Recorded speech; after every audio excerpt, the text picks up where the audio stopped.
You guys are gonna get a good laugh out of this video. Story time number, the last drive. So, where do I start? So this is gonna be a story about the last time I ever seen my ex. And this is how it went down. So I'm at the gym, right? I believe I'm 19 years old at this time. And I'm in the gym, and I'm busting. And I mean busting, bro. I was probably working out the hardest at the age of 19. I would say most likely. Because I got to a point where I hit a certain physique, and I feel like I was still working extremely hard, but I feel like I was maintaining more than anything. And it's always hardest in the beginning. This is why I believe at the age of 19, I was busting my ass off the hardest in the gym at that age. So, I'm in the gym. I'm busting. I'm leaving Summerside to go back to my house. And for those of you that don't come from where I'm from, you guys wouldn't know where that is. But it was a 35-minute drive away from my house. That's how far away the gym is to my house, my old house, my parents' house. So, I'm on my way home from the gym by myself. And I get a phone call from probably my best friend at this time. He rings me up, he says, "Man, you are not gonna believe this." And I just had this bad feeling inside of my chest when he said this. And I just sort of like froze up a little bit, just like worried. Just like, no, don't tell me something over here. Like, you know what I mean? Because even before this, a lot of devastating things happened in my life, and I was like, nope. And I was just shaking my head saying, nope. Because I just had that feeling, you know what I mean? Got him. No? Fuck. He said, "Man, this girl that you're with right now, she's getting her ex back over tonight, and he is going to her house." And I just couldn't believe it. Couldn't believe it, but couldn't believe it. You know what I mean? So before this, there was a bunch of issues going on with him and her, and with me and her, and with me and him. So this was going on, and this is the ex that I was with probably like 5 or 6 times before this. Was with her 5 or 6 different times.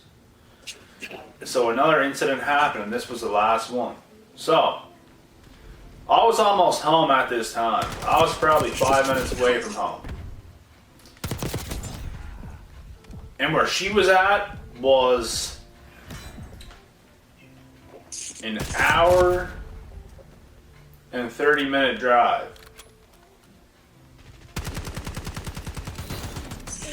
away from where I was. So I had it, bro. This was the last time. I already went through so much of this shit. This just made me lose my shit. I lost my shit, bro. I stayed cool, but on the inside I was losing my shit. So I told this guy, because how he found out was he went somewhere to get food and seen this dude. And they were talking. My best friend at the time and this guy, they started talking, right? And apparently, this guy told the guy that I was friends with that he was going over to this girl's place this evening.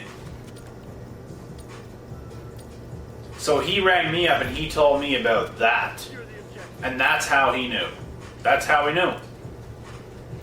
So I told him, get ready, get dressed, because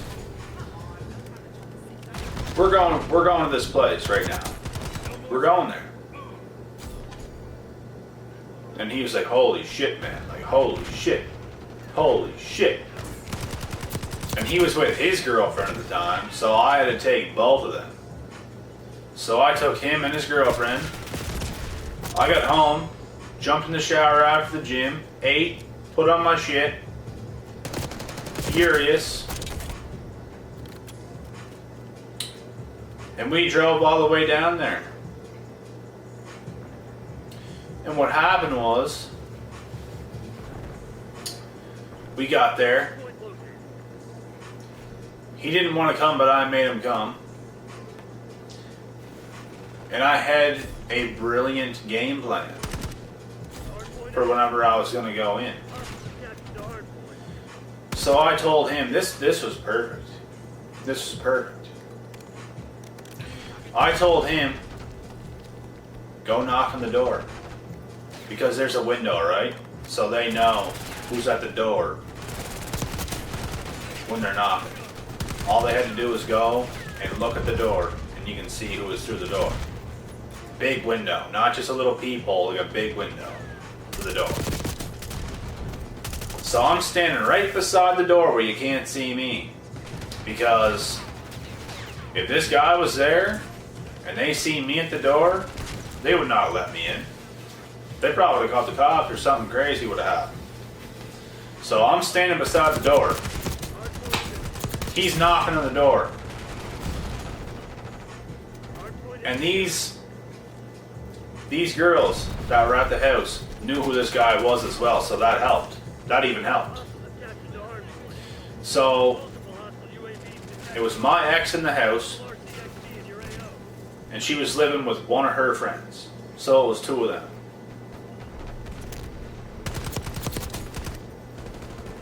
I'm beside the door, he's knocking.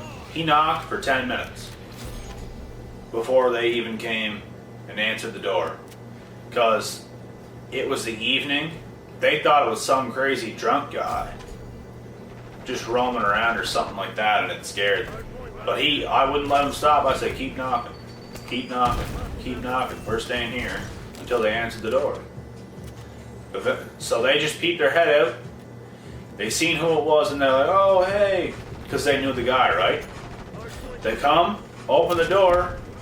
As soon as that door opened just a little bit and the door started moving, I come right out the side, and I just pushed the door open. I was like, ain't you gonna let me in? And I just stormed right through the house. You should have seen the look on their face. It was hilarious. It's like they just seen like a murderer. I was a man possessed walking in there. And guess what? I marched to the house and I was like, where is he? Where is he? I was storming through the house. Where is he? He wasn't even there. Wasn't even there. I took her phone and I was like, give me your phone. Looked at it, took it, nothing. Got the guy blocked and everything. Right on spot. The guy's blocked. Had no time to do that. So, in my head, I'm just thinking like, what the fuck? I looked back at him and I was like, telling him to explain them what the hell's happening. He didn't even know. He said, well, he said he's going here tonight, and then I don't even know what happened after that. Somebody lied. Somebody lied. And I'm going to tell you guys, my plan and my intention, when I was walking into this house, Storming through. I wasn't just gonna attack the guy and beat him to death. Wasn't gonna do that. I'm smarter than that. I wouldn't do that to anybody. I'm not like that.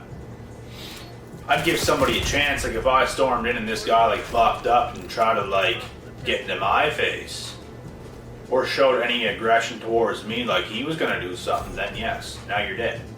Now you're dead. I was just gonna scare the living shit out of him. That was my plan. To literally make him never think about ever stepping foot back in that house again or anywhere near these people again. That was my plan. And I was gonna leave and I wasn't gonna answer nobody. Nobody. I just wanted to do that. Because I was pissed off. Wasn't gonna beat up nobody. But that's just what I was gonna do, just because I was pissed off. Because a lot of shit happened before this. And that's why I did it. I'm not this crazy person. But that pissed me off, and I headed for this last time, and I was like, you know what? I'm gonna get you. I'm gonna get you. So that's what I did. And nobody was even there. And that was the last drive there. I'm pretty sure I hung out with this girl one more time after this. One or two more times after this. And then it was over. And that was the last time I was ever with this girl, ever. And I believe I was 19 years old. 20 at the latest. And if I was 20, I just turned 20. It was right around that time. That's the last time I was ever with this person or talk to this person. Ever. And that's that story. So, when we come to the conclusion, somebody lied. Obviously, somebody had to have lied. It was either that dude that I was friends with, or it was the dude that said he was going there but he wasn't there. I believe the guy I was friends with at the time lied. For whatever reason, I don't know. I don't know. But that's that story. And I hope you guys enjoyed this one. There's not one more word for me left to say. That was exactly what happened. And I have a picture-perfect memory of that entire situation going down, just like that. I'm going to cut this video off now. Until next time, I'll be back tomorrow. I'm out.